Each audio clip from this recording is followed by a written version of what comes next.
நிறைய பேர் சினிமா இண்டஸ்ட்ரியில் ரொம்ப நாளாக எக்ஸ்பீரியன்ஸ்டான ஆட்கள் என் கூட இந்த படத்தில் நடித்தாங்க. சரத் சார் அப்பாவோட ரொம்ப க்ளோஸ் ஃப்ரெண்ட், அண்ட் அவரும் எனக்கு வந்து ரொம்ப க்ளோஸ் ஃப்ரெண்ட் ஆகிட்டார் இந்த படத்துல இருந்து.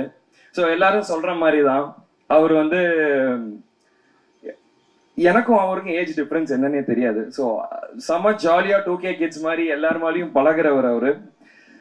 அண்ட் ஷூட்டிங் ஸ்பாட்டில் நாங்கள் நிறைய பேசியிருக்கோம், நிறையா லந்து பண்ணியிருக்கோம், ஊர் மக்களோட நிறையா டைம் ஸ்பெண்ட் பண்ணியிருக்கோம். அண்ட் சரத் சார் கிட்ட வந்து என்ன கற்றுக்கலான்னா, நம்ம யாருக்கா இருந்தாலும் சரி, எதுவாக இருந்தாலும் சரி, அந்த பேஷன்ஸ் இருக்கு அவர்கிட்ட. எத்தனை ரீடேக்ஸ் போனாலும் பரவாயில்ல, எத்தனை யாராச்சும் ஒருத்தவங்க டைலாக் சொல்ல கஷ்டப்படுறாங்கன்னா சரத் சார் போய் சொல்லி கொடுத்துருக்காரு, மாடுலேஷனோட சொல்லி கொடுத்துருக்காரு. ஸோ அதை நான் கற்றுக்குறேங்க. And Ponram sir, thank you so much sir. நானும் வருத்தப்படாத வாலிபர் சங்கம் பார்க்கும்போது உங்களோட பெரிய ஃபேன். உங்களோட ஒரு படம் பண்ண முடியாதான்னு நினச்சேன், இன்னைக்கு நடந்துருச்சு. ஸோ இப்போ நீங்கள் இந்த படத்தில் பார்க்கறதுக்கு நான் நிறைய ரியாக்ஷன் வைஸாக இருக்கட்டும், இல்லை காமெடி வைஸாக இருக்கட்டும், பொன்ராம் சார் தான் அதை வெளியே கொண்டு வந்தார். நாங்கள் வந்து ஷூட் போகிறதுக்கு முன்னாடியே கொஞ்சம் ப்ராக்டிஸ் எடுத்துக்கிட்டோம்.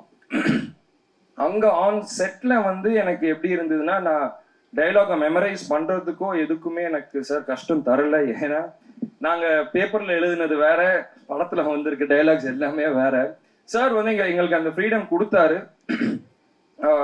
ஒரு சீனை டெவலப் பண்ணி நீங்கள் அதை நம்ம என்ன டைலாக் வேணால் டெவலப் பண்ணுறதுக்கு ஸ்பேஸ் கொடுத்தாரு. நாங்கள் என்ன ரியாக்ஷன் பண்ணாலும் அது நல்லா இருந்தால் அதுக்கும் அவர் ஸ்பேஸ் கொடுத்தாரு. ஏன்னா நான் பார்த்துருக்கேன், நீங்கள் தான் சொன்னீங்க நான் எங்கேயுமே கட்டுன்னு சொல்ல மாட்டேன்ட்டு.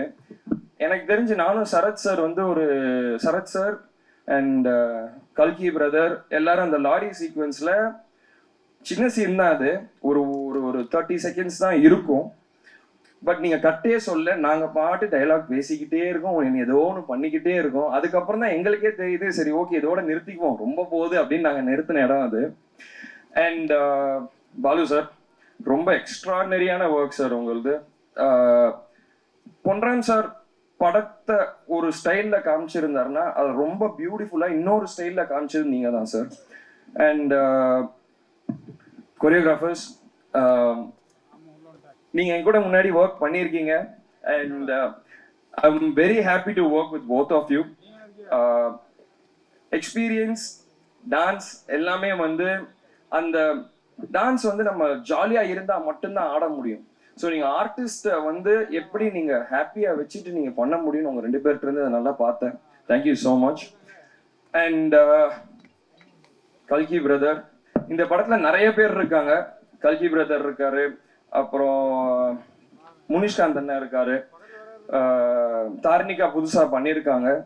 ஸோ எல்லாரும் சேர்ந்து போட்ட எஃபர்ட்ல தான் இந்த படம் நாங்கள் பண்ணியிருக்கோம். அண்ட் எஸ்பெஷலாக இன்னொருத்தவங்க எல்லாருக்கும் தேங்க்ஸ் சொல்லணும்னா அசிஸ்டன்ட் டைரக்டர்ஸ் எல்லாருக்கும், அண்ட் சினிமாட்டோகிராஃபர் கூட இருந்தவங்க எல்லா அசிஸ்டன்ட்ஸ் எல்லாருக்குமே நான் தேங்க்ஸ் சொல்லணும். ஏன்னா என்னை செட்டில் கம்ஃபர்டபுளாக வச்சுக்கிட்டு எனக்கு எந்த பிரச்சனையும் வராமல் they made sure நான் வீட்டில் இருக்கிற மாதிரி என்னை பார்த்துக்கிட்டாங்க. So thank you so much. My entire டீமுக்குமே தேங்க்யூ ஸோ மச். என்னோட பர்சனல் மேனேஜர் ஒருத்தர் இருக்காரு, ஜெகதீஷ், அவருக்கும் தேங்க்யூ ஸோ மச் என் கூட என் பிள்ளை இருந்து ஒர்க் பண்ணதுக்கு.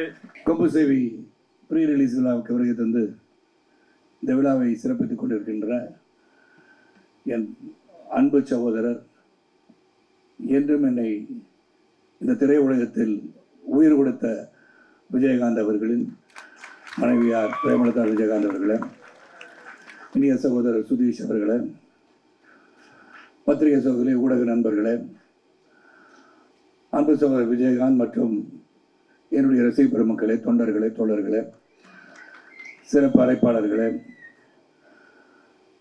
உங்கள் அனைவருக்கும் என் முதற்கண் நன்றி கலந்த வணக்கத்தை தெரிவித்துக் கொள்கின்றேன். கடைசியாக பேச வந்தாலே எல்லாத்தையும் பேசிடுவாங்க. கையில் பேப்பர் வச்சுருக்கிறது எதுக்குன்னா அதை பார்த்து பேசுறதுக்கு இல்லை.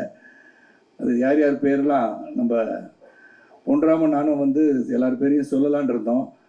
ஆனால் கவிஞராக ஒருவர் ஆர்ட் டைரக்டர் ரூபத்தில் வந்து அனைத்தையும் பேசிவிட்டார் என்ற காரணத்தினால் அதை பற்றியெல்லாம் பேச வேண்டாம் என்று நினைக்கின்றோம்.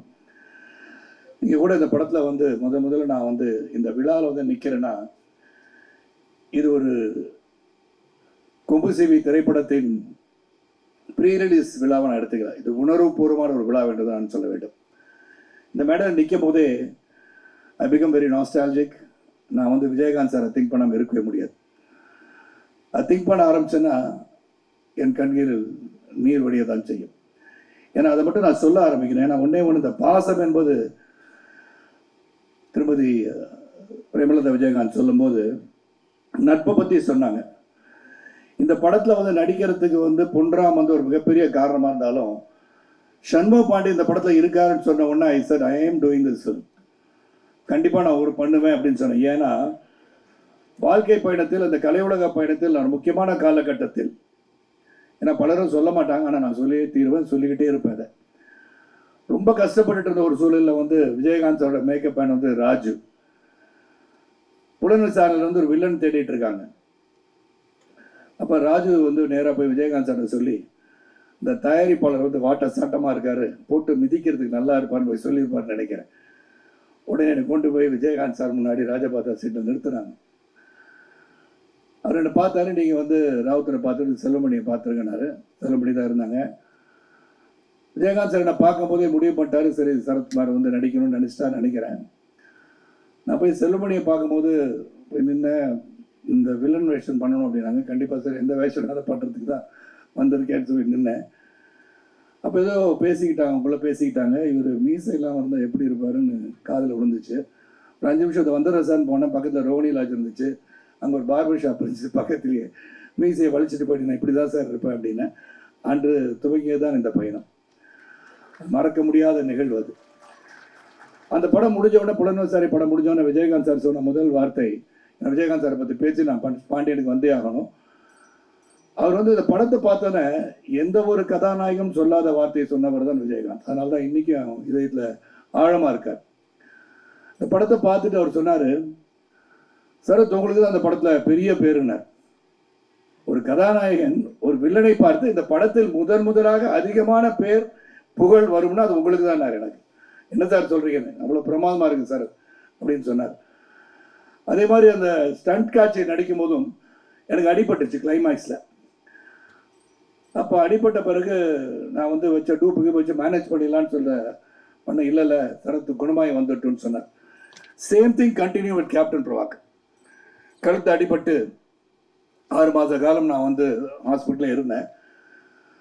எடுப்பில் இருந்து ஒரு எலும்பு எடுத்து வச்சு கழுத்தில் வச்சு 2 பிளேட் வச்சு 4 ஸ்க்ரூ வச்சு டைட் பண்ணாங்க கழுத்தை. ஐ last my right vocal cord because I could not speak. பேசாமல் இருந்தேன் 6 மாதம். அப்போ தான் கேப்டன் பிரபாகர் வந்து முடிய வேண்டிய காலகட்டத்தில் ஏற்கனவே கொஞ்சம் நடிச்சிட்டேன். நான் வந்து அங்கே ஃபைட் சீன் ஒன்று முடியணும் எனக்கு. அப்போ விஜயகாந்த் சார் நினச்சிருந்தாங்கன்னா கூட ஜஸ்ட் கேமியோ ரோல் தான் பண்ணேன். ஏன்னா புலன் சார் இருந்தனால நான் அந்த படத்தை நடிக்கணும்னு சொன்னார்.